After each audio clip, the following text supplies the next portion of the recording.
Muy buenas tardes, jóvenes. Mi nombre es Jacqueline Sarria, soy una profesora de biología de aula virtual.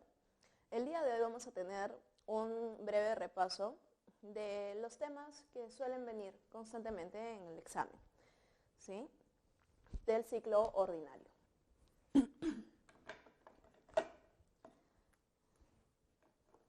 Me disculpan un poquito la voz, pero estoy un poquito delicada de salud. En biología, en el primer capítulo, la primera semana, habíamos visto que las características de los seres vivos en realidad son bastante sencillas y son 7. Pero lo que tenemos que tener en cuenta es que, y esto siempre suele venir en el examen, a veces para marcar verdadero o falso, o para escoger cuál es la correcta o la incorrecta, y es que todos los seres vivos, y esto vamos a verlo de manera rápida, como manera introductoria, es que todos los seres vivos tienen estas características. La organización específica, el movimiento, el crecimiento, metabolismo, reproducción, adaptación,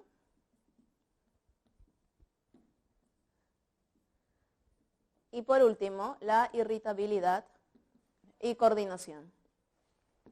Todos los seres vivos, todos, absolutamente todos, tienen estas 7 características. No olvidemos eso. Desde los organismos más simples, que son las bacterias del reino Monera, hasta el ser humano del reino Animalia, ¿sí? Desde el más simple, así sea unicelular, hasta el más complejo, ¿sí? No olvidemos ello. No olvidemos que en el examen también podría venir respecto a cuando nos describen, como ahora las preguntas son DECO, el párrafo nos puede describir a un individuo, a un ser vivo. Cuando nos dicen un organismo unicelular, heterótrofo, que puede tener capacidades fototróficas, unicelular, nos podrían estar hablando de un protozoario. Y solamente para no tener duda, con respecto a los reinos, son 5 reinos. El consenso en ciencias es que son 5 reinos. Si ustedes buscan en internet, que no lo recomiendo, van a encontrar autores que mencionan 6 reinos hasta 9 reinos. No lo recomiendo particularmente porque el consenso al que se ha llegado hasta el momento es de 5. El reino Monera, en donde encontramos a todas las bacterias. El reino Fungi, donde están todos los hongos, ¿sí? Y levaduras. El reino Protista, donde se encuentran todos los protozoarios y algunas algas. El reino Plantae y el reino Animalia.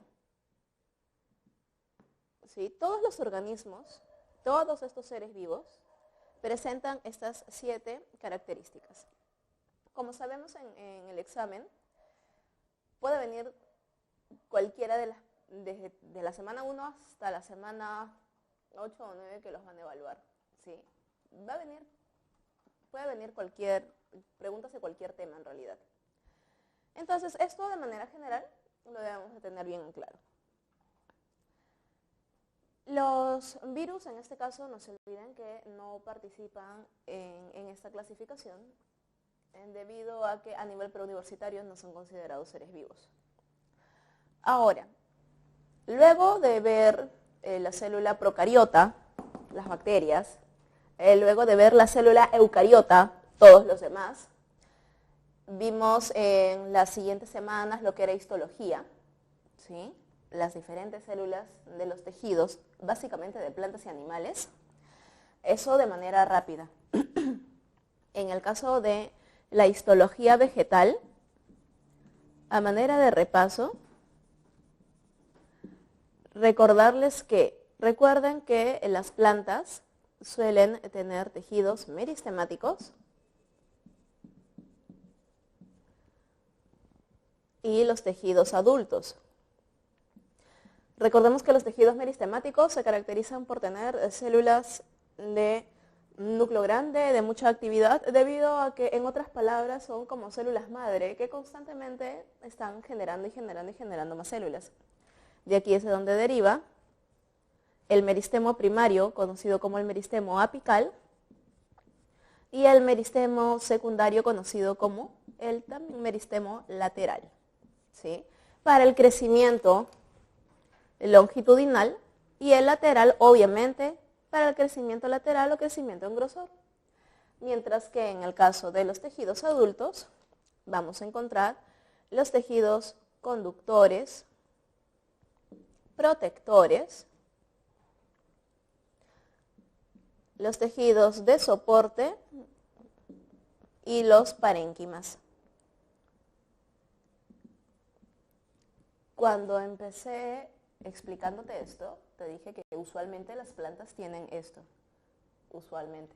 No todas, no se olviden. No todas las plantas tienen tejidos conductores, por ejemplo, xilema y floema, ¿sí? No todas las tienen.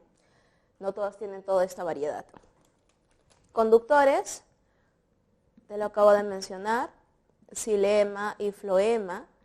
No olvidemos que el xilema está formado por células muertas, ¿sí? Estas células forman las estructuras de tráqueas y traqueidas, mientras que las células del floema sí son células que están vivas e incluso tienen células acompañantes, ¿sí? Y forman lo que son los tubos cribosos.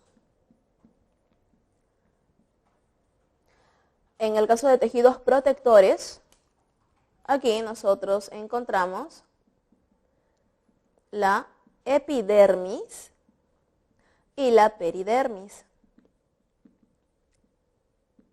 La epidermis en el ser humano es análogo a la piel y la peridermis también. Pero la epidermis se encuentra, por ejemplo, en hojas, en brotes, en las yemas, y obviamente tiene los estomas. La epidermis se caracteriza porque es muy, muy suavecita, delgada, y permite el paso de los rayos solares para el proceso de fotosíntesis. La peridermis es tosca, es gruesa, forma parte prácticamente la corteza. Esto sería análogo a, por ejemplo, la piel de un bebé en la epidermis y la peridermis ya la piel de un adulto mayor, ¿sí? Es lo mismo, sería análogo, porque ambos son tejidos protectores. No olvidemos que en la epidermis vamos a encontrar los estomas, y cuando en la epidermis, si yo tengo por aquí una ramita joven, una ramita verde, una ramita que está en brote, es toda verdecita todavía, recordemos que aquí en la rama también ocurre fotosíntesis, no solamente en las hojas, sino también a nivel de las ramas verdes. También hay fotosíntesis ahí. Pero esta rama joven no siempre va a ser así. Con el paso del tiempo va creciendo, va engrosando, la epidermis va endureciéndose y va formando la peridermis. Pero en donde habían estomas, toda la lignina que se va acumulando va matando a las células para formar la corteza. Y donde habían estomas, quedan ahora solamente los agujeros, los ostiolos. Y en la rama adulta, nosotros podemos encontrar solamente ya los ostiolos, huequitos. Pero obviamente tienen un nombre. En este caso, en la rama joven, se llama el estoma, y en la rama adulta se llama lenticela. Eso es muy importante. Los tejidos de soporte, por ejemplo, aquí tenemos acolénquima y esclerénquima. Las diferencias es que colénquima brinda soporte, pero flexible, ¿sí? Brinda flexibilidad. Sus células tienen las paredes engrosadas, pero de celulosa, ¿sí? Son células de paredes engrosadas con celulosa, muy flexibles. Por ejemplo, una ramita verde, si tú la agarras y la quieres partir, no puedes. La ramita se va a doblar para un lado y para otro, pero no se va a romper. En cambio, tú agarras una rama adulta y la partes y se quiebra. Eso que se quiebra es gracias al esclerénquima, porque el esclerénquima brinda rigidez. La célula tiene paredes lignificadas, paredes sumamente resistentes. La célula está muerta, ¿sí? Y forma toda una estructura rígida, que si lo doblas, se quiebra. Y por último, no olvidemos los importantísimos parénquimas, en donde encontramos el parénquima de reserva, ¿verdad? Que es prácticamente nuestro alimento, lo que nosotros consumimos. El parénquima clorofiliano. El parénquima clorofiliano, en donde su nombre lo dice, se realiza principalmente la fotosíntesis, ¿verdad? Son células con abundantes cloroplastos. El parénquima acuífero. El parénquima acuífero está presente ¿en qué plantas? El parénquima acuífero está presente, no olvidemos, en las plantas que son de desierto. Las xerófitas,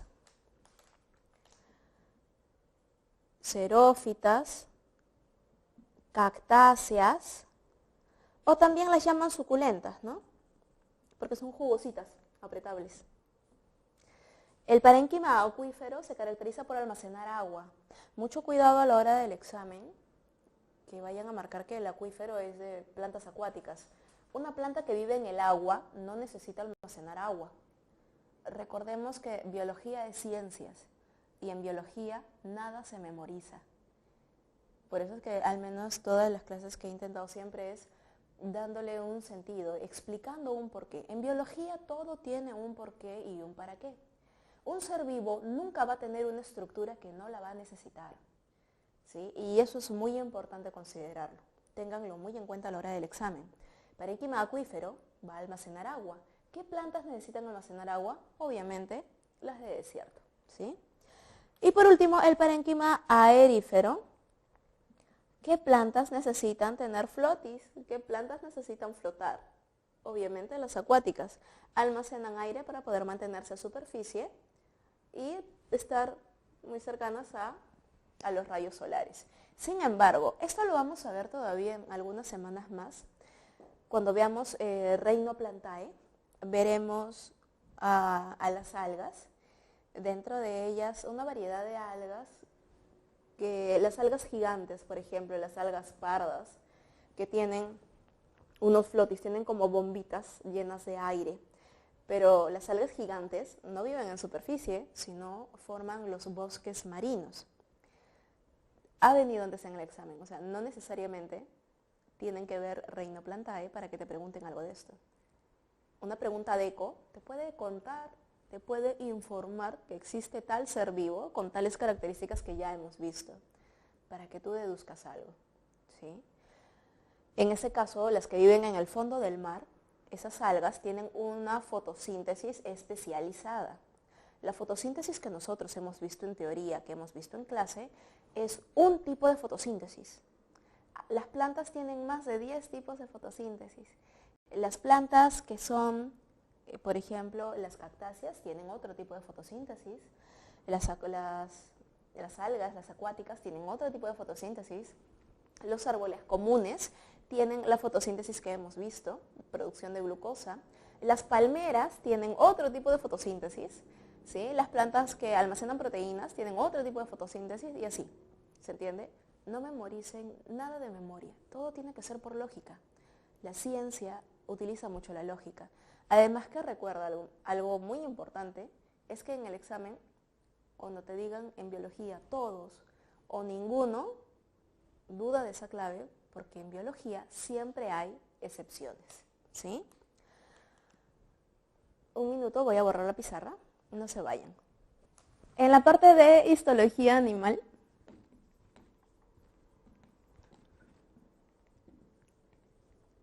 recordemos que cuando vimos histología animal, vimos 4 tejidos.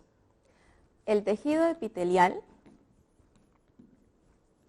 el tejido conectivo o conjuntivo, el tejido muscular y el tejido nervioso. ¿Sí? Los tejidos, el conectivo, el embrionario, el conectivo propiamente dicho,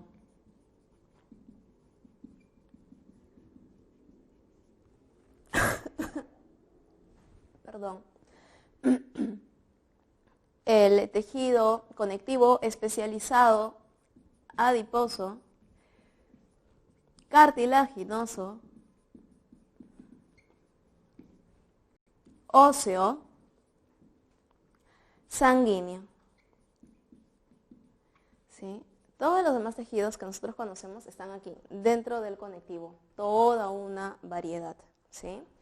Recuerden que son solamente 4. Todos los demás son subtipos del conectivo. Y es que, bueno, el conectivo viene del mesénquima, ¿no? Las células madre que se encuentran incluso a nivel de cordón umbilical. De ahí es de donde deriva toda esta línea. En el caso del tejido epitelial tenemos una variedad también bastante interesante, ¿no? Como el tejido epitelial, el simple, el pseudoestratificado, el estratificado, ¿sí? El que es cambiante, ¿verdad? Conocido como el de transición. Y tenemos el glandular. En el caso del tejido muscular, no olvidemos que tenemos aquí 2.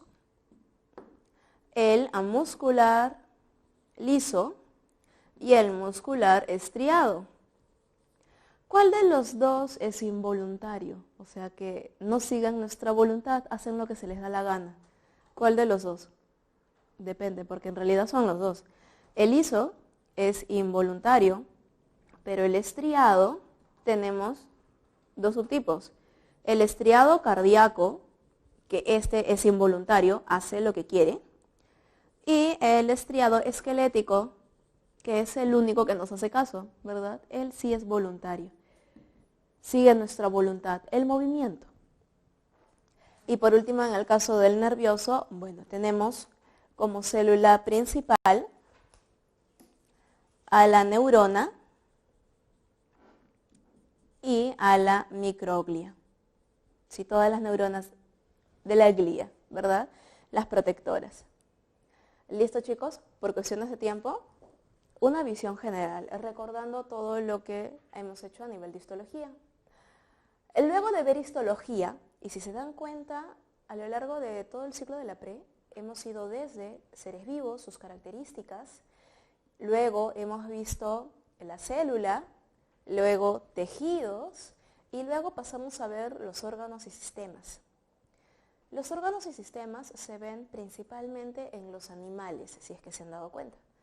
¿Sí? Por eso es que vamos a hacer un repaso ahora de todo el reino animalia y los sistemas que encontramos en ellos. Hemos visto sistema digestivo, sistema circulatorio, sistema respiratorio, sistema excretor, reproductor. Hemos visto una variedad de sistemas. ¿Sí? Por eso vamos a ver los filum del reino animalia. Y solamente para recordar, que estoy segura que ustedes deben de conocer esto, la pirámide de la taxonomía, ¿verdad? Lo más específico es la especie, luego viene el género, luego familia, luego viene orden, clase, el filum, por último el reino. ¿Sí? Si bien es cierto esto, usualmente se ve al final, ¿verdad? Pero es que esto es cultura general, debemos de saberlo. Vamos a ver al reino animalia y sus diferentes fila. Fila es el plural de filum, ¿no? Solamente para que se vayan familiarizando con estos términos, ¿sí? Vamos a ver al primer filum del reino animalia y todas las características de sus sistemas, ¿sí? Por favor, presten mucha atención porque son los modelos que suelen venir.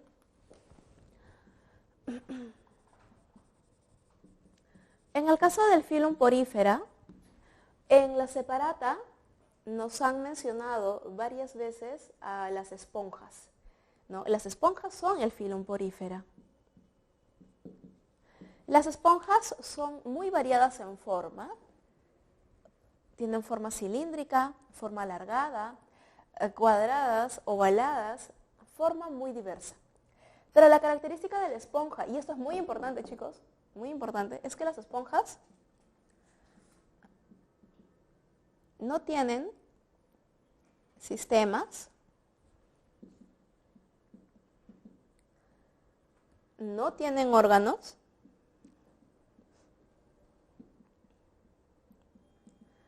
ni siquiera tienen tejidos verdaderos.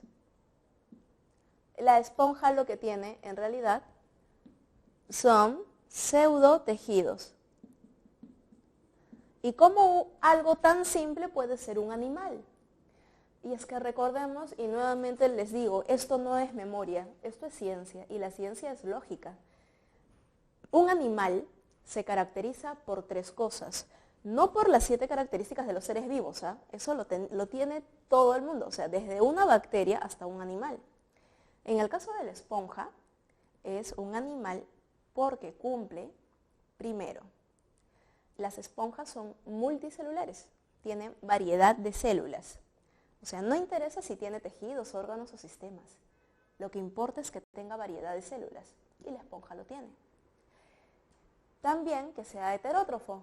Todos los animales somos heterótrofos. No hay ningún animal no descubierto hasta el día de hoy que sea autótrofo.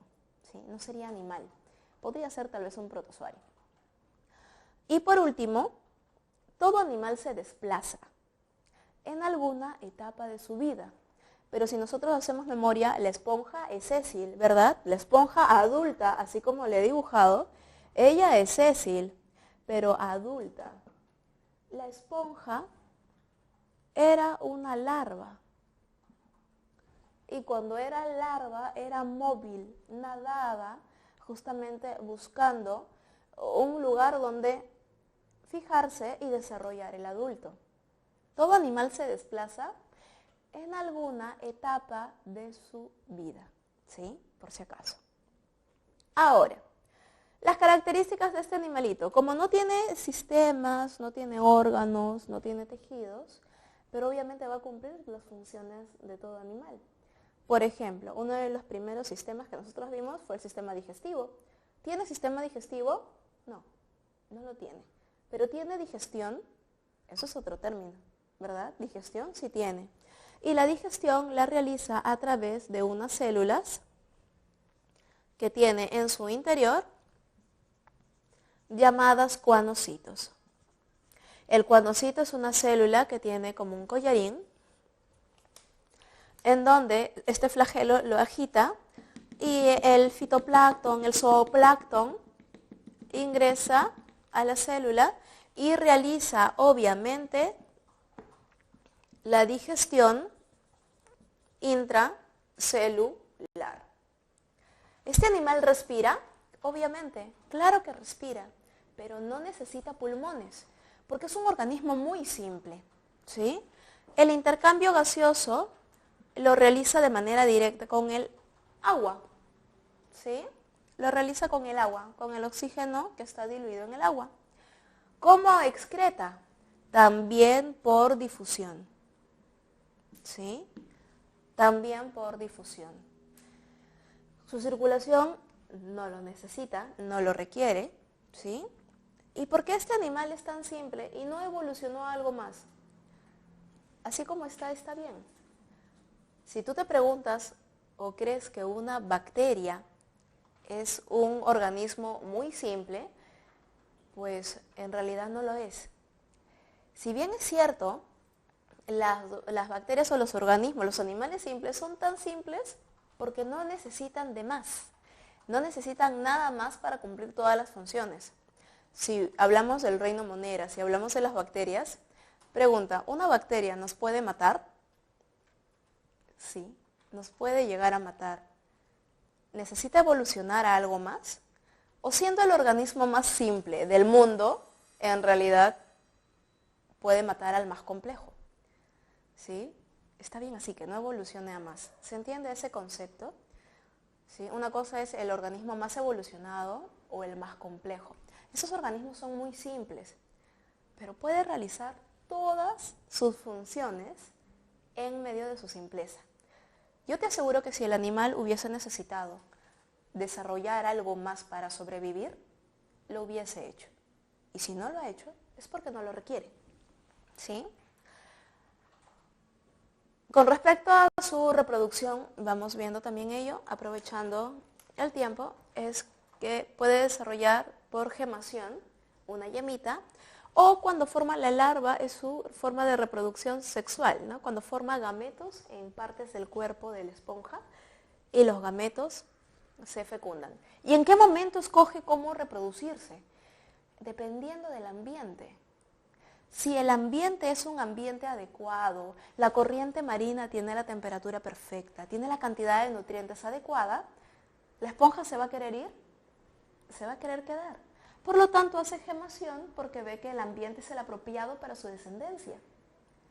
Pero si la esponja siente cambios de temperatura, un fenómeno del niño, si es que siente que los nutrientes están disminuyendo, la esponja empieza a generar gametos para generar una larva móvil y que se vaya, que migre y que busque un ambiente apropiado para poder desarrollar.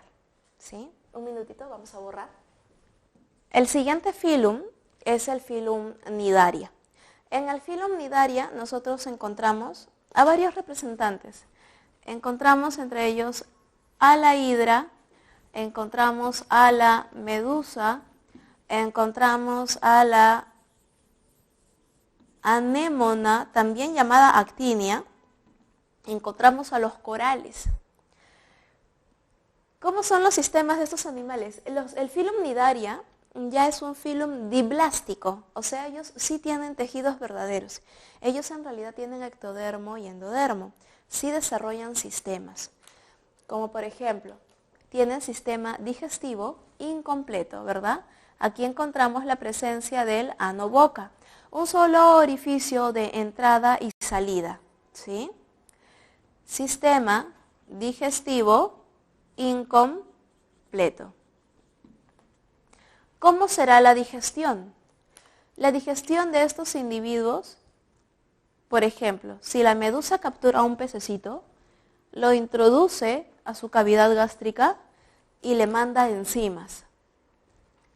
Estas enzimas degradan al pececito, degradan al alimento todo lo que pueden, y las partículas ingresan a las células del animal y dentro de la célula termina la digestión.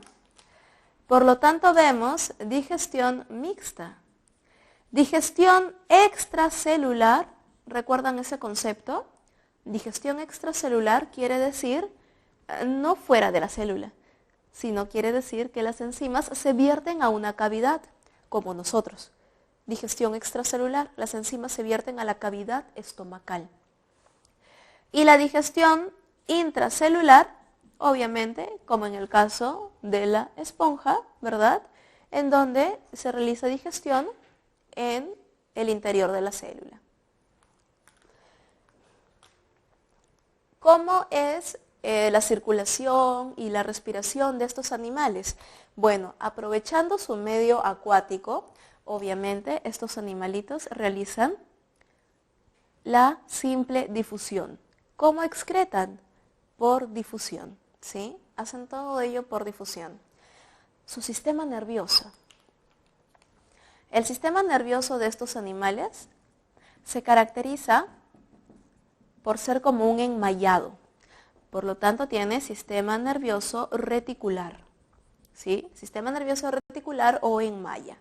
Pero recordemos que aparte de ello, en el caso de la medusa, ella no solamente tiene todo el sistema reticular, sino que también tiene ganglios. Recuerdan que les expliqué por concepto lo que es un ganglio, es el conjunto de somas o cuerpos neuronales. Eso quiere decir que son como una especie de centro de procesamiento de información. Son los primeros ganglios del reino animalia y a nivel evolutivo eso significa mucho. La esponja, ¿tiene sistema nervioso? No tiene sistemas. No tiene órganos ni tejidos. Pero obviamente tiene la característica de irritabilidad y coordinación. ¿Y cómo es que puede tener irritabilidad y coordinación? No se olviden, por los famosos efectores aislados. ¿Sí? Los efectores aislados son simplemente células sensitivas. En cambio, en el filum nidaria, lo que vamos a encontrar son protoneuronas. Lo siento, Jonathan. ¿Listo? Ya. A nivel de la reproducción, en estos animalitos, encontramos la famosa gemación también, ¿no? Sale una yemita, le va creciendo tentaculitos, hasta que por último sale un individuo independiente. Se reprodujo de manera asexual.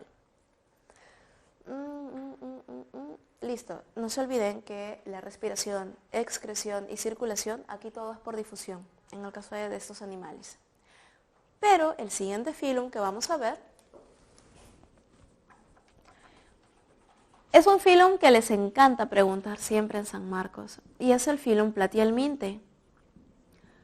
El filum Platyhelminthe, que usualmente en la separata, en las preguntas, nos ponen los platelmintos, o simplemente los gusanos planos. Su nombre formal es el filum Platyhelminthe. Y en el filum Platyhelminthe encontramos tres clases principales. Encontramos la clase Turbellaria, en donde está la planaria, la clase Cestode, muy conocida, muy famosa, porque son parásitos, ¿verdad? Aquí encontramos a la Taenia solium, la Taenia saginata, este gusano plano parásito, ¿verdad? Conocido vulgarmente como la solitaria. Y encontramos por último la clase Trematode. Aquí se encuentra la duela, también llamada fasciola hepática. ¿Por qué te los menciono con sus nombres formales? Porque ha venido en examen los turbellarios. O sea, te los han mencionado así nada más. ¿Sí? Los turbellarios. ¿Sí? Los cestode, ¿no? La solitaria, por ejemplo, trematode. Estos dos son muy importantes en el Perú porque son parásitos altoandinos, muy famosos, muy populares entre la población. ¿Sí? Ahora, el modelo principal que vamos a ver, por ejemplo, la planaria. Vamos a ver dos, la planaria y la solitaria. La planaria sabemos que es un gusanito plano, tiene manchas oculares, ¿verdad? Son sus fotorreceptores. La planaria es fotofóbica, no le gusta la luz, ¿sí? La planaria es acuática, vive en ambientes acuáticos, tanto de agua dulce o de agua salada, hay de diferentes especies, ¿sí? La planaria se caracteriza porque tiene una faringe retráctil, una faringe móvil, y aquí es donde se encuentra el ano boca. ¿Eso qué quiere decir? Que encontramos en este animalito sistema digestivo incompleto. Se caracteriza porque internamente todo su sistema digestivo, ¿sí?, está muy ramificado. Y este animalito tiene la capacidad de poder realizar la autofagia. ¿Qué cosa es la autofagia? Autocomerse. ¿En qué momento? Las planarias son pequeños gusanitos acuáticos, como les he mencionado, pueden medir algunos milímetros o pueden medir hasta 1 o 2 centímetros como máximo, las planarias de agua salada, las de mar. Usualmente viven debajo de las rocas. Las planarias son carnívoras, pueden llegar a ser caníbales. Cuando una planaria no tiene que comer, ¿no?, busca con su faringe y no tiene que comer, se come a su compañera más pequeña. Y cuando ya no hay que comer, saca su faringe y se empieza a comer a ella misma. Esa capacidad se llama autofagia. ¿Pero por qué puede autocomerse? Porque puede regenerarse. ¿Sí? ¿Recuerdan esa capacidad de regeneración? Ahora, a nivel de sistema nervioso, ¿recuerdas que te mencioné en clase que los ganglios están presentes desde la medusa en adelante, o sea que de la medusa en adelante todos los animales tienen ganglios. Por eso estos ganglios tienen nombre propio, ¿recuerdas? El ropalio, ¿sí? Solamente como dato. Ahora, este animalito tiene ganglios en la porción cefálica, tiene cordones nerviosos laterales y muchos transversales, ¿sí? Sistema nervioso ganglionar, bilateral, ¿ok? ¿Qué más? Como es un animal acuático, ¿sí? Su sistema circulatorio pues es por simple difusión. Respira de igual manera por difusión, hace intercambio gaseoso directo con el medio, ¿sí? Pero su excreción aquí es diferente. Este animalito tiene una estructura excretora conocida como el protonefridio. Y el protonefridio está formado por células flamígeras, en forma de flama, nada más, ¿sí? Esta estructura es una estructura excretora. No confundirlo con la digestión, ¿eh? Tiene ano boca. Y aquí, chicos, es donde hay algo que tenemos que tener bien en claro. Cuando nosotros excretamos, ¿qué es lo que hacemos? Lo que yo siempre les pregunto a mis alumnos en clase. Cuando nosotros excretamos, ¿qué hacemos? ¿Pipí o popó? ¿Sí? La respuesta, pipí. Miccionamos, orinamos. La excreción lo realiza el sistema excretor, los riñones, uréteres, vejiga, uretra. Los riñones son los órganos que se encargan de filtrar toda la sangre llena de toxinas y forma el líquido excretorio, la orina. Cuando nosotros excretamos, miccionamos. Las heces son el desecho de la digestión. Tengan mucho cuidado con eso, ¿eh? Al momento de la excreción. Al igual que al momento de la digestión, ocurre el proceso de absorción, ¿sí o no? Absorción de nutrientes a nivel del intestino. Y en la excreción, ¿qué ocurre? A nivel de túbulos uriníferos, túbulo contorneado proximal, túbulo contorneado distal, lo que ocurre es la reabsorción de nutrientes, de glucosa, proteínas, agua, sales que el cuerpo necesite. Se llama reabsorción en el sistema excretor, absorción a nivel del sistema digestivo, ¿sí? Tengan eso muy en cuenta. Diferenciando bien la función de excreción y los desechos de la digestión, se puede tener este panorama bien claro. Una cosa es tener sistema digestivo incompleto y aparte tener estructura excretora. Por aquí vamos a ver nuestro segundo modelo de platelminto.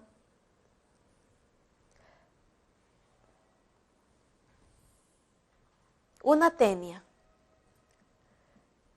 La tenia solium o tenia saginata es un parásito que tiene una cabecita muy particular. En su cabeza tiene una estructura como ganchos para poder aferrarse al intestino. Tiene como ventosas. Obviamente, estos no son manchas oculares, no lo necesita, vive dentro del intestino. ¿Sí? Tiene como unas ventosas por donde se adhiere, ¿sí? Se adhiere a nuestro intestino, su cuerpo plano, segmentado. Por si acaso, cada segmento del cuerpo se llama proglótido, ¿sí? ¿Por qué te lo menciono? Porque ese animalito, a nivel del sistema digestivo, no tiene. Razónalo simplemente. Si es un gusano plano, de tejidos muy delgados, este gusanito plano vive aferrado al intestino delgado. ¿Cuánto puede medir una tenia? Depende cuántos años vivas con ella.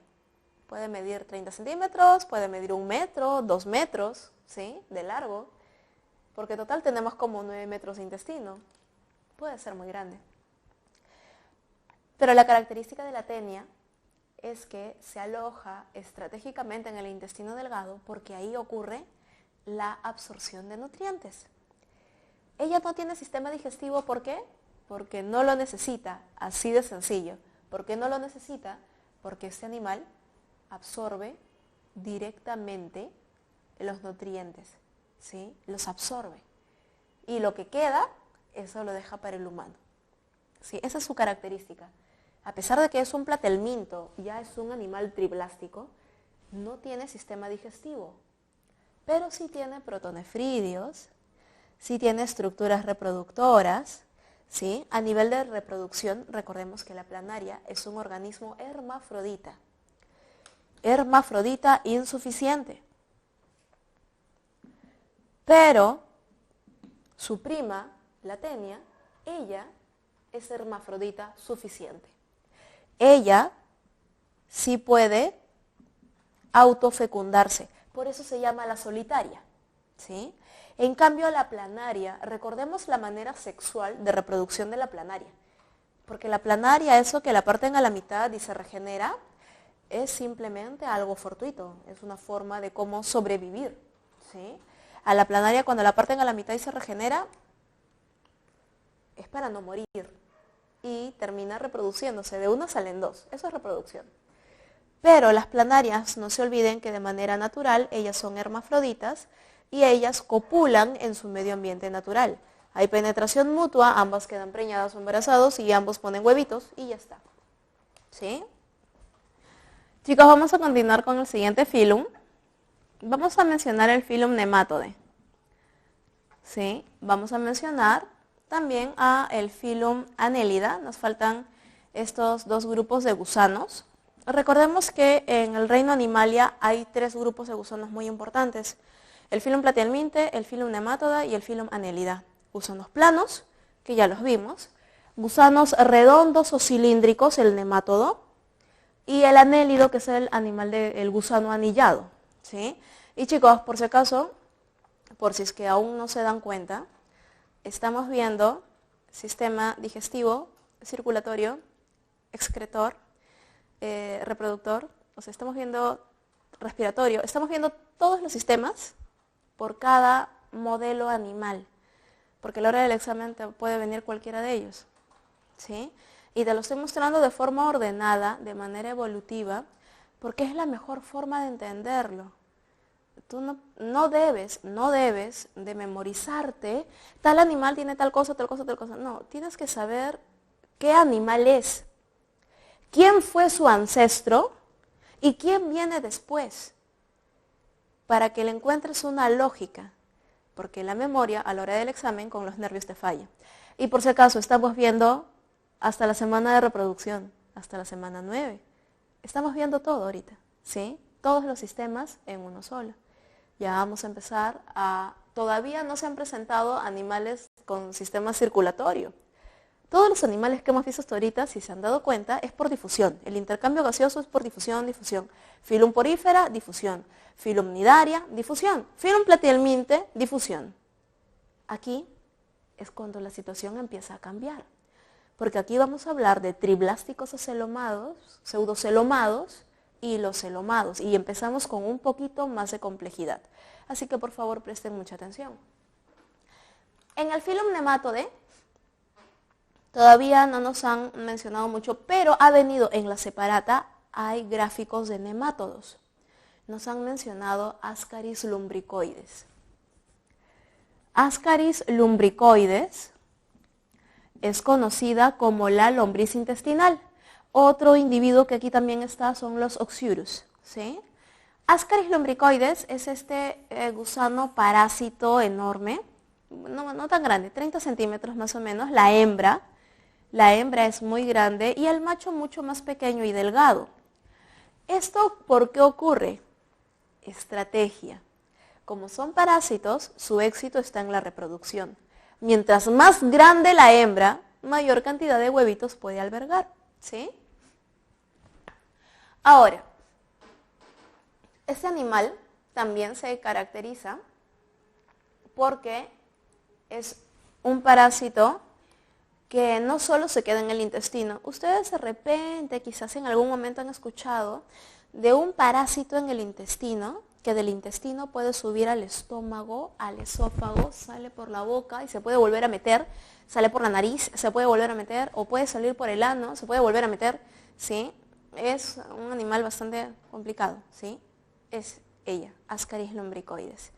Este parásito suele venir también mucho en el examen. Es un parásito de la selva peruana, abunda ya, ¿sí? Sus características. Este animalito presenta sistema digestivo completo. Y esto es lógico. Esta lombriz intestinal no es como la solitaria, que tiene tejidos, membranas muy delgadas que puede absorber nutrientes directamente. Si te estoy informando que este animal del intestino pasa por el estómago con todo el ácido y puede salir por la boca o la nariz, quiere decir que la piel de este animal es altamente resistente. Y efectivamente, chicos, la piel de este animal es muy, muy gruesa. Si tú la cortas, parece que estuvieras cortando tela. Su piel es altamente resistente. Por lo tanto, no puede absorber nutrientes a través de la piel, ¿sí? Come y excreta y defeca también dentro de nosotros, ¿sí? Tiene sistema digestivo completo. Aquí, a nivel de sistema nervioso, se caracteriza porque tiene cordones nerviosos laterales. Si el cuerpo es redondo, un nematodo, tiene los cordones nerviosos el derecho y el izquierdo, hacia los costados del cuerpo, en posición lateral, ¿sí? ¿Qué más? Bueno, son de sexos separados, obviamente tienen reproducción sexual y encontramos el famoso dimorfismo sexual. Chicos, esta característica también ha venido mucho en examen. El dimorfismo sexual, su nombre lo dice, ¿no? Dimorfo sexual, dos formas sexuales. El dimorfismo sexual lo encontramos, por ejemplo, en las aves. El pavo real, el macho, tiene una cola enorme, colores muy bonitos, muy llamativos, ¿verdad? Ese es el macho. Pero si ustedes han visto la hembra es pequeña, es parda, colores opacos, que si tú los ves juntos parecerían de diferentes especies. Pero en realidad no es así. ¿Por qué hay tanta diferencia entre hembra y macho?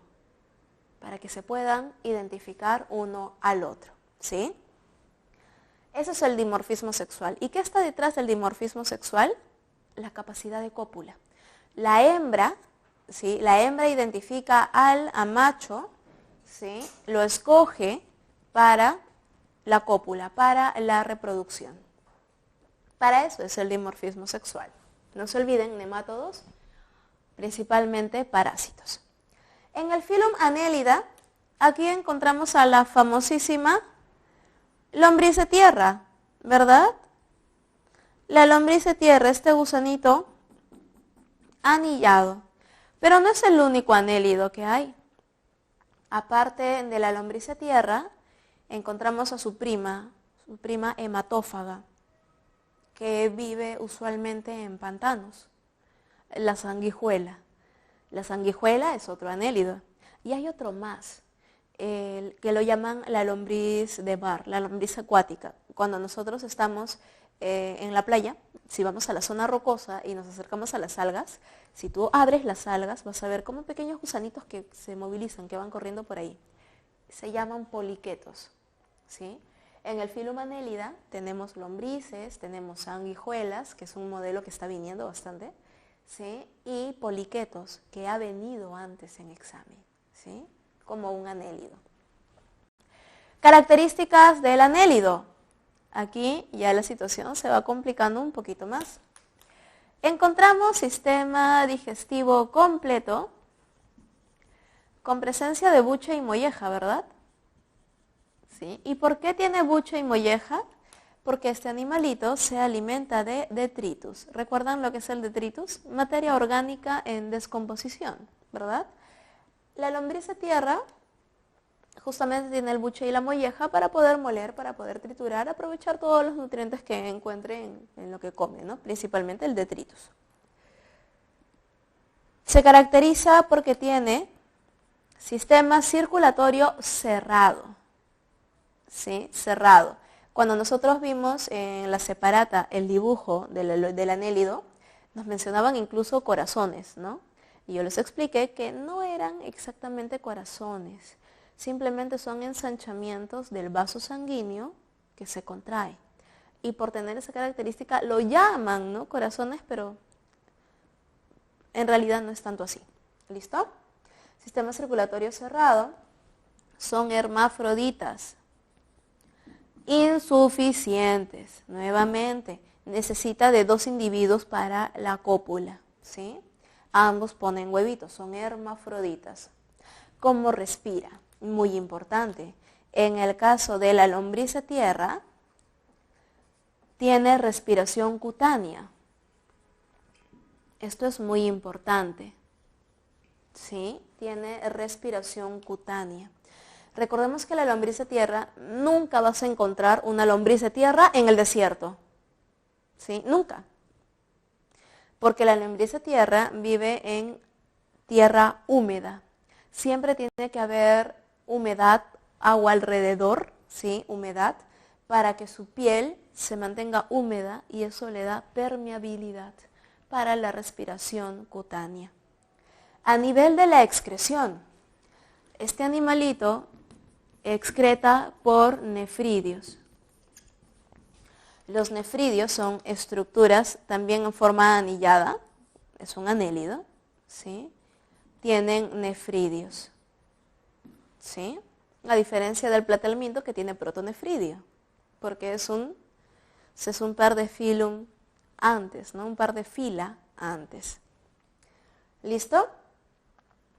Luego del filum Annelida viene el filum Artrópoda. Me olvidaba. Disculpen. Aquí falta el sistema nervioso.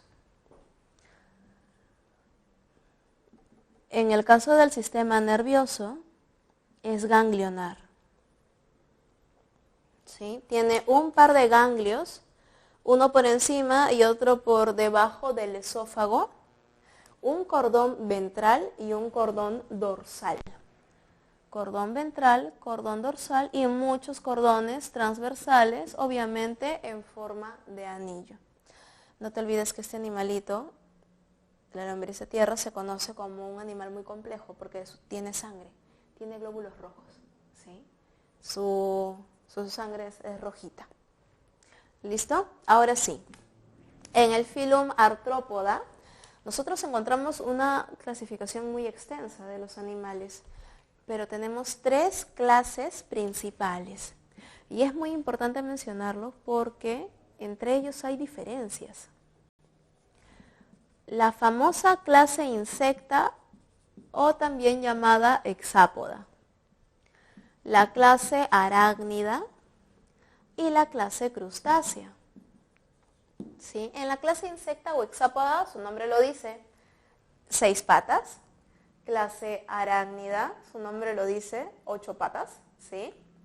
Y en la clase crustácea encontramos 10 patitas. En la clase insecta o hexápoda, ¿qué es lo que vamos a encontrar primero en el filum Artrópoda? Características generales. Encontramos sistema digestivo completo, ¿sí? Sistema digestivo completo. Tenemos boca, tenemos ano. Sistema circulatorio abierto. Aquí encontramos la presencia de hemolinfa, en que se vierte en la hemocele, y encontramos un corazoncito con ostiolos. ¿Sí? Su respiración varía, ¿sí? Porque este animalito respira, por ejemplo, en el caso de insectos, por tráqueas. En el caso de los arácnidos, son por tráqueas modificadas en lamelas, ¿no?, que asemejan la forma de un libro. Por eso se le llama el famoso pulmón en libro, ¿no? Y en el caso de los crustáceos, ellos tienen branquias, ¿sí? Branquias No branquias como lo de los peces, porque los peces son vertebrados, están mucho más adelante en la línea evolutiva, ¿sí? Mucho más. Pero son especie de filobranquias o branquias modificadas, simplemente, ¿sí? Eso es en el caso de la reproducción. En la excreción, también vale mencionar que los insectos y arácnidos excretan a través de los famosos túbulos de Malpighi, ¿sí? A través de los túbulos de Malpighi. Pero los crustáceos excretan a través de una glándula especializada que se encuentra en la parte superior del cefalotórax, conocido como la glándula verde. Recordemos que las partes del cuerpo de los artrópodos siempre son segmentadas. Por ejemplo, un insecto tiene cabeza, tórax, abdomen, ¿verdad? 3 partes. Los arácnidos tienen cefalotórax y abdomen, ¿sí? Los crustáceos también. Cefalotórax y abdomen. Si alguna vez han visto un cangrejo, el cangrejo lo vemos como una bolita, ¿verdad? Eso es el cefalotórax. Su abdomen está doblado hacia adelante. En la parte de adelante el cangrejo tiene como una tapita triangular que la mueve. El cangrejo macho tiene la tapita delgada. La hembra tiene la tapita bien ancha. Si alguna vez has visto un cangrejito que en la parte de abajo a su alrededor tiene como una esponja anaranjada, esa es la hembra. Que tiene, esa esponja anaranjada son los huevitos. El abdomen ancho lo tiene justamente para sostenerlo, ¿sí? Todos los crustáceos tienen cefalotórax y abdomen, por si acaso. ¿Listo? La glándula verde, en el caso del crustáceo, se encuentra aquí, en la parte delantera. Y es una glándula que le sirve para la excreción. En insectos, por ejemplo, tenemos la hormiga, la mosca, los grillos, ¿verdad? Una variedad de insectos. Los escarabajos, ¿sí? Arácnidos, arañas, tarántulas, ¿sí? Y todas sus variedades que hay. Escorpiones, ¿sí? Los escorpiones y los arácnidos parásitos. Las garrapatas, la garrapata hembra que es muy grande, ¿verdad? Llena de sangre, también, ahí vemos también dimorfismo sexual. Ellos tienen dimorfismo sexual, por si acaso, ¿eh? Su reproducción en ellos es reproducción sexual, ¿sí? Porque hay hembra y macho y tienen dimorfismo sexual. ¿Por qué tienen dimorfismo sexual? Porque copulan. El dimorfismo se encuentra entre especies, en especies que copulan. Si no hay cópulas, si no hay contacto sexual, no necesitan identificarse entre sí. No olvidemos eso. ¿Qué más? Sistema nervioso. El sistema nervioso es ganglionar. ¿Sí? Ganglionar. Por ejemplo, en el caso de un insecto, si tiene el cuerpo segmentado, podemos imaginar que para que los sistemas pasen por estas zonas muy delgadas, todo tiene que fusionarse, ¿no? Y efectivamente, en la parte cefálica tiene un par de ganglios y tiene cordones nerviosos fusionados y a lo largo de los cordones tiene más ganglios. ¿Entendido? ¿Qué más? Sistema digestivo. La excreción, ya la vimos. Respiración, sexual. Nada más. El siguiente filum que vamos a ver, y ya vamos terminando, vamos a ver al filum molusca. Este filum, chicos, es recontra importante, siempre viene en el examen, porque tiene clases muy interesantes. La clase gastrópoda, la clase bivalva y la clase cefalópoda. Chicos, ustedes conocen todas estas clases, ¿ah? O al menos conocen los animales que están en estas clases, ¿sí? Los van a conocer, pero ahora por su nombre formal. ¿Quiénes son los gastrópodos? los caracoles y babosas. En la bivalva encontramos al choro, conchas negras, conchas de abanico, encontramos a la almeja. ¿De qué te ríes, Jonathan? Y en la clase cefalópoda encontramos al pulpo, calamar, ¿sí? Toda una variedad. Características de los moluscos es animal de cuerpo musculoso. Eso significa. Ahora, características de los gastrópodos. Si por aquí tenemos un caracolito, si por aquí tenemos un caracolito, el caracolito tiene sus tentáculos, sus ojitos, su boquita. ¿Sí? Sabemos que en la boca tiene la rádula, ¿verdad? Una especie de lengua fusionada con dientes para poder triturar, ¿sí? ¿Qué vamos a encontrar, por ejemplo, en este modelo biológico? Bueno, encontramos que su sistema digestivo es completo.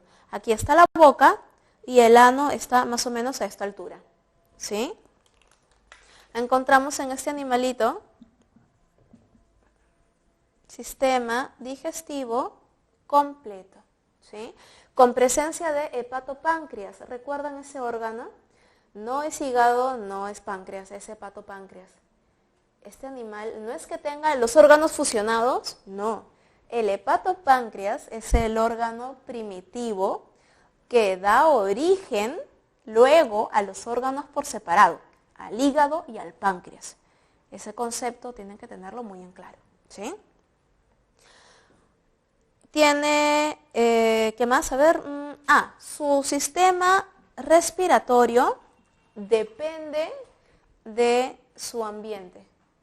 ¿Por qué? Porque tenemos caracoles terrestres que obviamente tienen pulmones y tenemos los acuáticos que obviamente tienen branquias modificadas, ¿sí? Igual que los bivalvos tienen branquias, ¿sí? Por si acaso. Ahora, ¿qué más? ¿Cómo es la reproducción de este animal? La reproducción de este animalito es un hermafrodita insuficiente. El caracol copula de la siguiente manera. Los caracolitos tienen penetración mutua, tienen cópula, ambos quedan preñados o embarazados y ambos ponen huevitos, ¿sí? Es la reproducción de los caracoles. Sus poros genitales se encuentran aquí en el cuello, ¿sí? Por si acaso. Con respecto a su respiración pulmonar, ¿por dónde respira el caracol? Su punto de respiración está acá, casi al costado del ano. Esta es como su nariz y de aquí tiene hacia el interior de su cuerpo el famoso pulmón para poder respirar, ¿sí? En el sistema nervioso, Jonathan, ¿se ve acá abajo? Ya, ok. El sistema nervioso también es sistema nervioso ganglionar. En el caso del caracol tiene 3 pares de ganglios.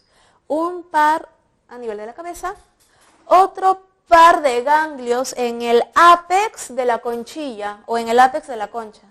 ¿Qué cosa significa ápex? Ápex es un término biológico, así como ostiolo. ¿Ostiolo qué significa? Agujero. Antes les mencioné, hace un rato, les mencioné el agujero que hay, los agujeros que hay en el corazón de los animales del sistema circulatorio abierto, ¿sí o no? Ostiolo, hueco, agujero.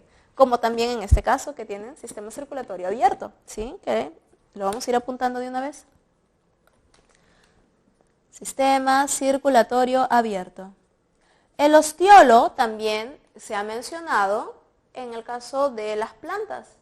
Ostiolos, el ostiolo del estoma, el huequito. Ostiolo es un término general, ¿sí? Para no decir hueco o agujero, en biología se dice ostiolo. El ápex significa punta, ¿sí? El ápex de la conchilla del caracol, la punta de la concha del caracol. El ápex del corazón humano está ligeramente girado hacia el lado izquierdo del cuerpo, sea, la punta del corazón está hacia un lado. ¿Se entiende? Apex también es un término general. ¿Sí? Muy bien.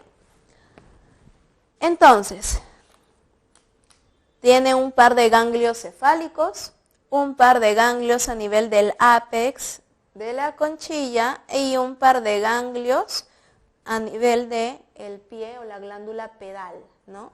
En la parte inferior. Y estos tres pares de ganglios se comunican entre sí y forman el sistema nervioso ganglionar del caracol. Pero, ¿tú sabes cuál es la clase de estas tres? ¿Cuál es la clase que es la excepción de todo? El cefalópodo. En el caso del cefalópodo, un pulpito, los pulpos se caracterizan porque tienen su sifón, ¿verdad? ¿Recuerdan el sifón por donde bota la tinta? Sus ojitos hacia los costados, ¿verdad? Una visión. Los ojos de este animal son muy similares al del humano. Cuando encontraron eso en un invertebrado, fue realmente llamativo, porque que un invertebrado tenga esas estructuras sensoriales tan desarrolladas llama mucho la atención. Eso lo teníamos solamente los vertebrados, ¿sí? Y es que, ¿qué sucede? Que a nivel de su sistema nervioso, este animal tiene los tres pares de ganglios fusionados a manera de un cerebro primitivo. Y de este cerebro primitivo salen los nervios hacia todo el resto del cuerpo. Presenta sistema circulatorio cerrado, a diferencia de los demás, ¿sí? Él no es hermafrodita, tiene sexos separados con dimorfismo sexual. Hay pulpo hembra, pulpo macho. Para culminar, que en realidad ya son los últimos dos modelos que usualmente vienen en el examen, nos falta solamente ya el filum equinodermata y llegamos a nuestro filum, que es el filum cordata, ¿sí? El filum de los cordados. El equinodermata, sabemos que son animales de piel con espinas, ¿sí? Las estrellas de mar, erizo de mar, sol de mar, pepino de mar, todo de mar, ¿sí? Los equinodermos son estrictamente marinos, se caracterizan por ello. Su sistema nervioso, tienen un anillo nervioso alrededor del esófago, cordones nerviosos hacia los brazos. Sistema nervioso radial, ¿sí? Encontramos que este animal para su sistema circulatorio tiene un sistema acuífero en donde mantiene controlada la presión interna a través de la cantidad de agua, ¿sí? Presenta sistema digestivo completo. Lo último que hemos visto de este animalito ha sido su reproducción. ¿Recuerdan la fragmentación? Que esa es la forma asexual. Pero recordemos que de manera sexual tiene reproducción por gametos, ¿no? Sexual. Es decir, que tenemos, no son hermafroditas, en ellos son de sexos separados. Reproducción sexual, sexos separados. En el caso del filum cordata, que ya es nuestro último filum, en donde encontramos al ser humano, aquí sabemos que compartimos el subfilum. Nosotros somos del subfilum vertebrata. Hay dos más aquí, ¿verdad? Que es el subfilum urocordata y el subfilum cefalocordata. Sí, ahorita lo que nos interesa es el subfilum vertebrata. Aquí nosotros encontramos 5 clases. La clase Pisces, la clase Anfibia, la clase Reptilia, la clase Aves y la clase Mammalia, ¿sí? Los mamíferos. ¿Qué variaciones encontramos aquí? A nivel de, por ejemplo, todos tenemos aquí sistema digestivo completo. Boca, las bocas obviamente están muy modificadas dependiendo de la clase, y ano, ¿verdad? Sistema digestivo completo. El sistema circulatorio. En todos nosotros, todos los vertebrados, tenemos sistema circulatorio cerrado, ¿verdad? En los peces encontramos el sistema circulatorio simple y completo. En el caso de anfibios y reptiles, el sistema circulatorio es doble e incompleto. Y en aves y mamíferos, el sistema circulatorio es doble y completo. ¿Sí? Eso respecto a el subfilum Vertebrata, en su sistema circulatorio. En la reproducción, sabemos que todos tenemos dimorfismo sexual. No, sexo separado sí. La determinación del sexo es lo que varía, ¿no? Peces y anfibios, algunos grupos pueden cambiar de sexo, dependiendo de la especie, pueden cambiar de sexo en etapa juvenil. Solo algunos, no todos. Pero en ellos, en los peces, usualmente, siempre hay excepciones, usualmente vamos a encontrar que no hay dimorfismo sexual. ¿Por qué? Porque no hay cópula. Al no haber cópula, no hay contacto sexual, no necesitan identificarse. La fecundación es externa, no se olviden. De anfibios en adelante empezamos a encontrar cópula. La determinación del sexo en los reptiles es por la temperatura. En aves y mamíferos encontramos que la determinación del sexo es ya por genética, ¿verdad? La determinación del sexo, no se olviden. Entonces, como características generales, encontramos que el sistema digestivo es completo. Tenemos sistema nervioso. ¿De qué tipo si ya somos vertebrados?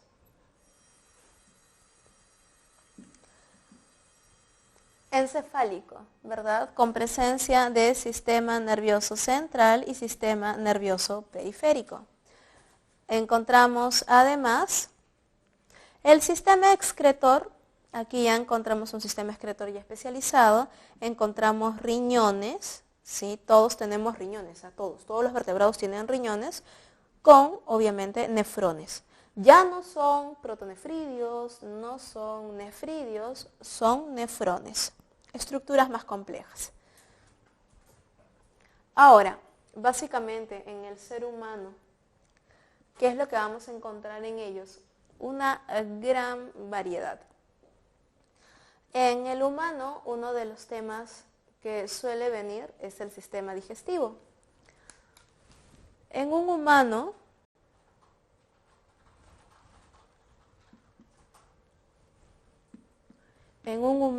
rapidito antes que el tiempo nos gane, ¿sí? En un humano, a nivel de la boca, donde inicia la digestión, boca, esófago, estómago, intestino delgado y luego el intestino grueso.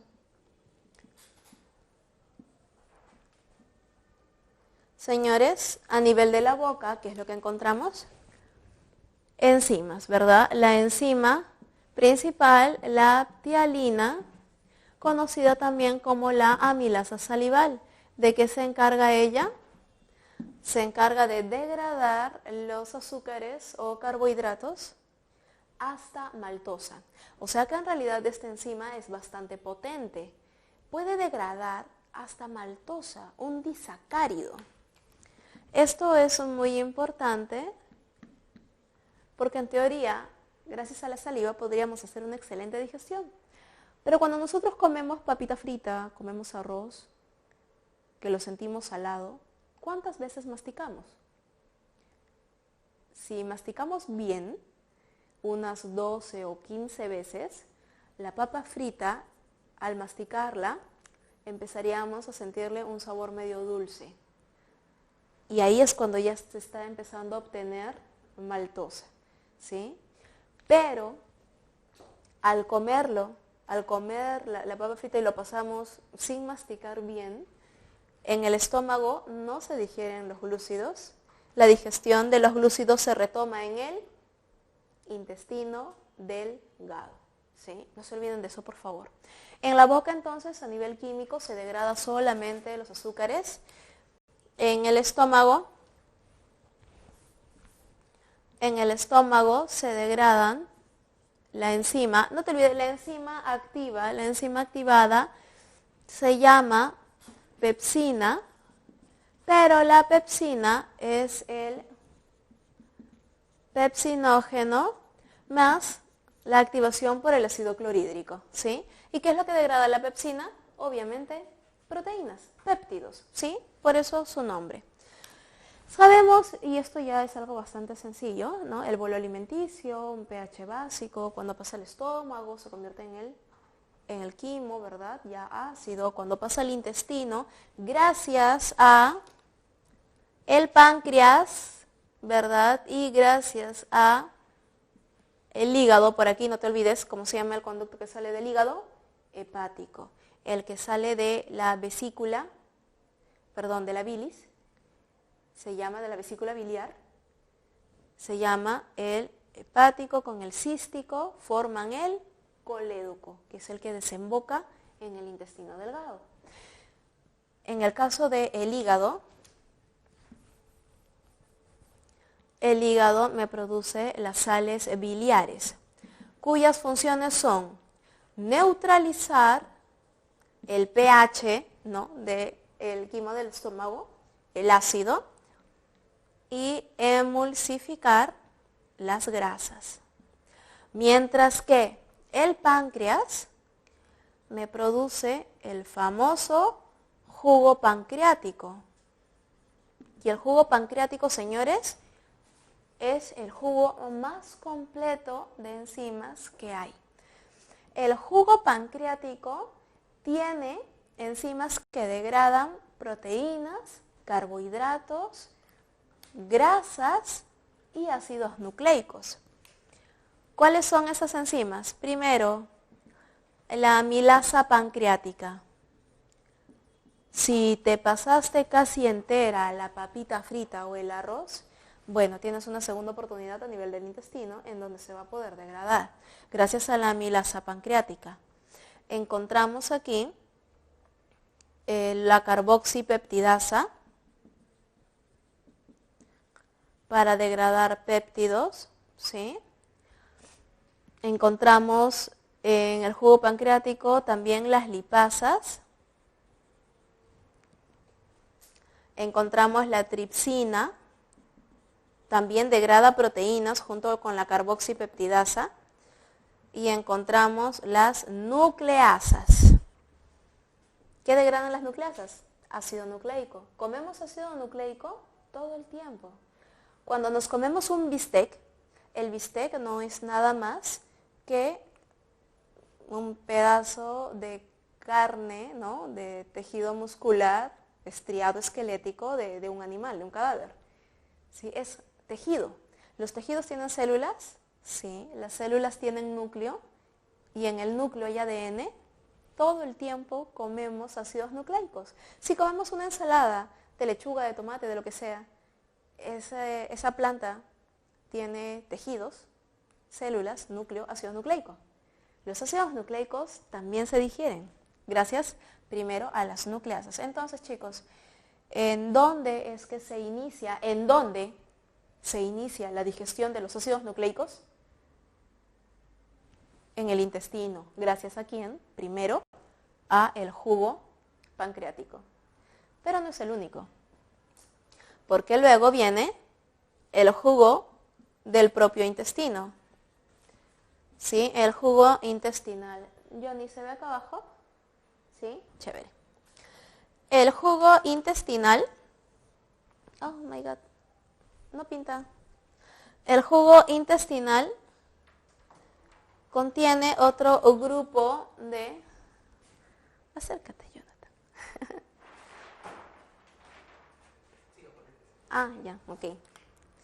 El jugo intestinal contiene enzimas, pero más específicas.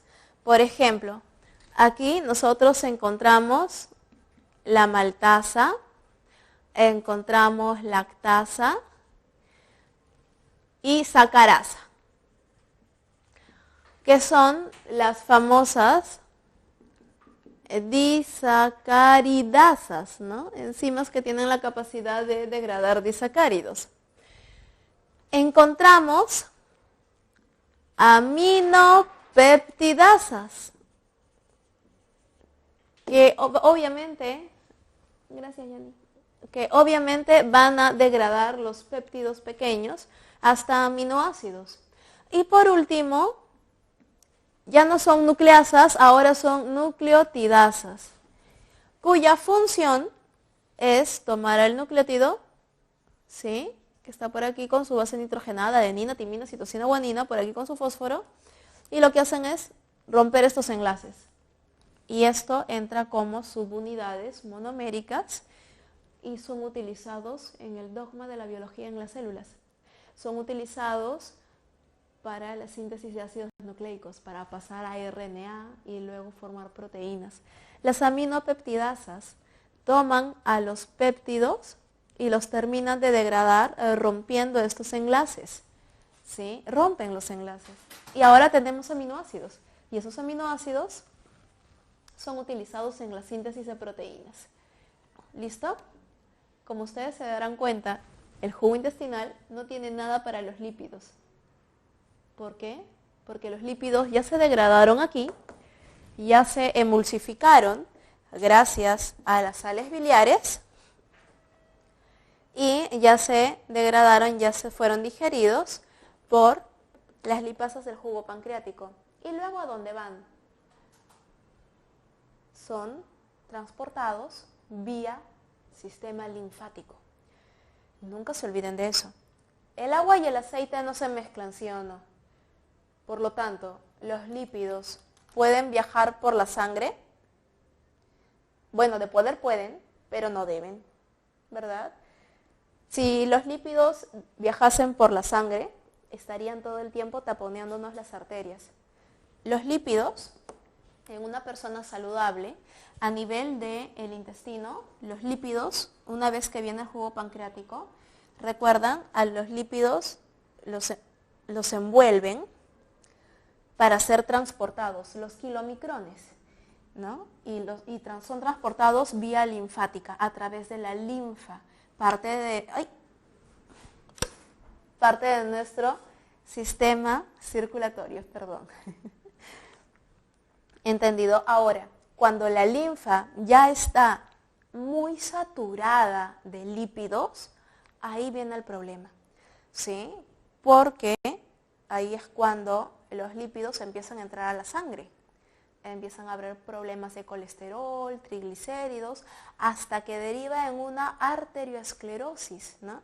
En donde la grasa empieza a taponear las arterias y eso puede generar, ¿no?, que una arteria reviente en el cerebro. Esto es la digestión química, señores. Como resultado de todo esto, al final los desechos que quedan son las heces que son eliminadas a través del ano. Chicos, como última parte, y ya para despedirnos, vamos a las preguntas que han ido haciendo a lo largo de este repaso, vamos a ir respondiéndolas. Por ahí preguntaban bastante de la respiración celular. Bien. La respiración celular, vamos a hacerlo, obviamente de una forma resumida, porque es ver todo el proceso de glucólisis, ciclo de Krebs y todo.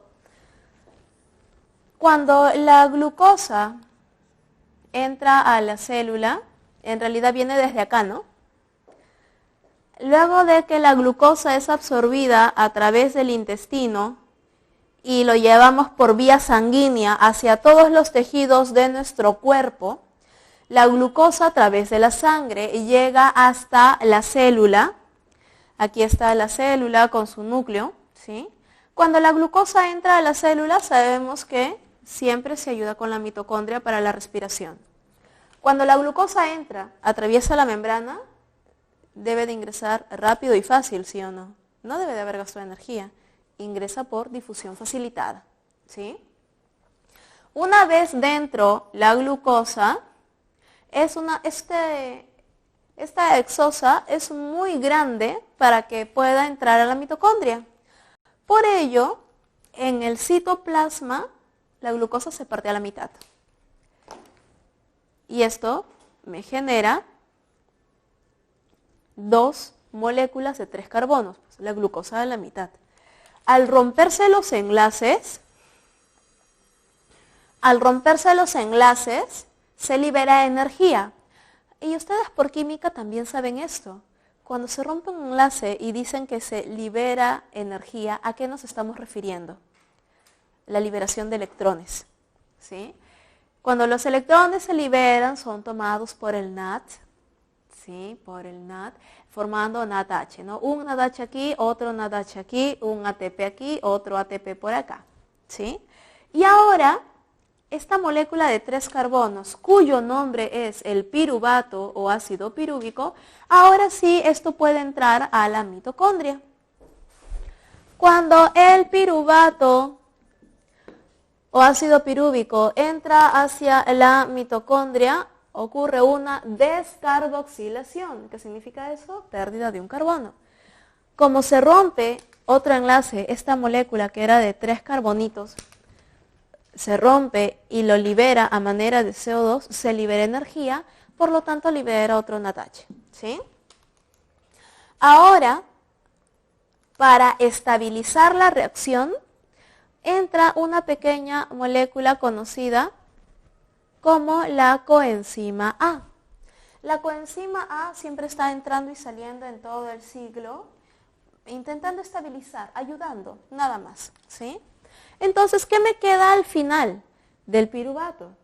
Vamos a tener una molécula de 2 carbonos, conocido como el acetil, y entra la coenzima A para estabilizar. Por eso se llama acetil-CoA. Esta molécula tiene 2 carbonos y ella se encuentra, ya estamos dentro de la mitocondria, ojo, dentro de la mitocondria se encuentra con una molécula de 4 carbonos, conocido como el ácido oxalacético.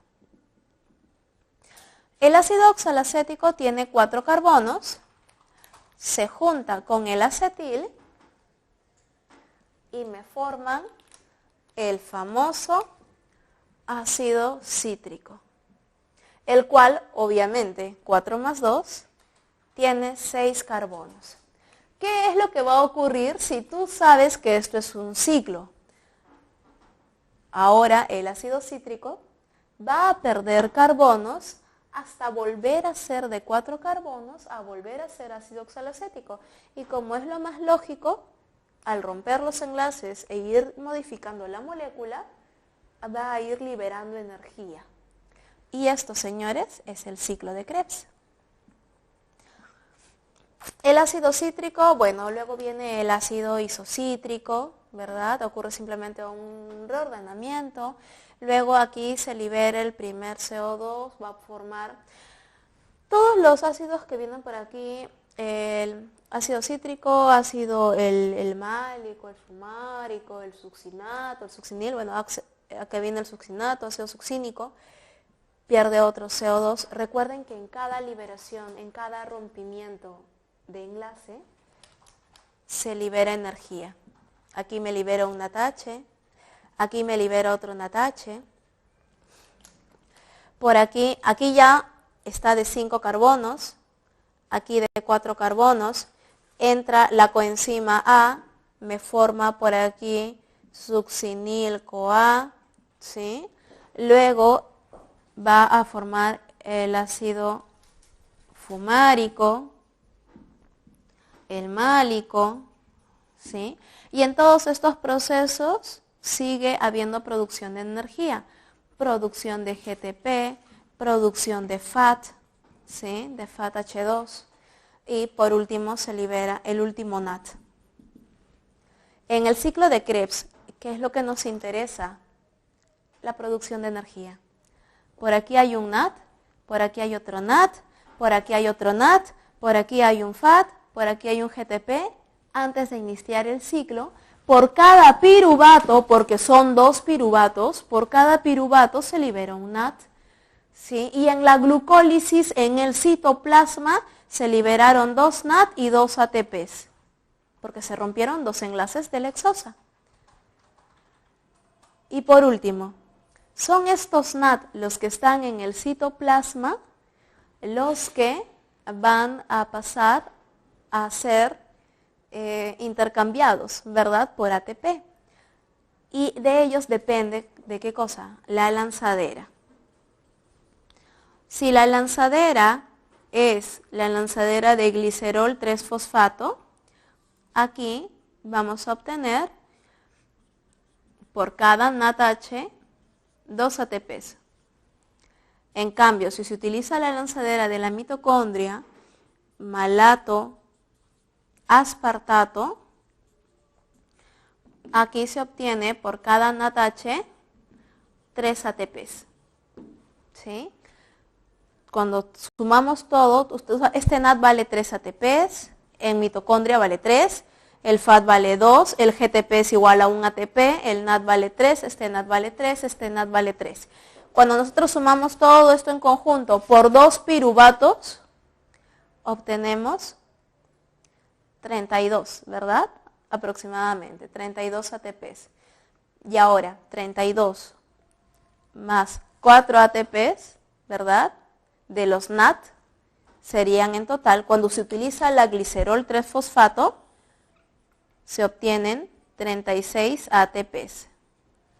Y cuando se utiliza malato aspartato, se obtienen 38 ATPs. Porque todo depende de este NAD que está aquí. ¿Sí? ¿Y cuál es la que más se utiliza? Glicerol 3-fosfato. Es la que más se utiliza. Recuerden que esto ocurre en presencia de oxígeno. ¿Sí? Cuando no ocurre el proceso de la fermentación láctica o alcohólica. ¿Sí? Un minuto. Bueno, chicos, eso ha sido todo por el día de hoy. Me informan que ya no tenemos tiempo para más, lamentablemente. Los dejo con su profesor de física. Mi nombre, como lo dije al inicio, Jacqueline Sarria. Un gusto haber compartido este tiempo con ustedes, valioso tiempo de feriado, ¿sí? Pero señores, el objetivo es que ustedes ingresen. Les deseo lo mejor y lo más importante, tranquilidad al momento del examen. Tienen que activar su simpático y no el parasimpático. Tienes que ir valiente y fuerte a la hora del examen. No puedes ir con nervios ni con miedo, ¿ok? Seguro, y recuerda, en biología todo es por lógica, ¿sí? Que les vaya muy bien, chicos, que les vaya excelente. Les deseo lo mejor. Cuídense mucho.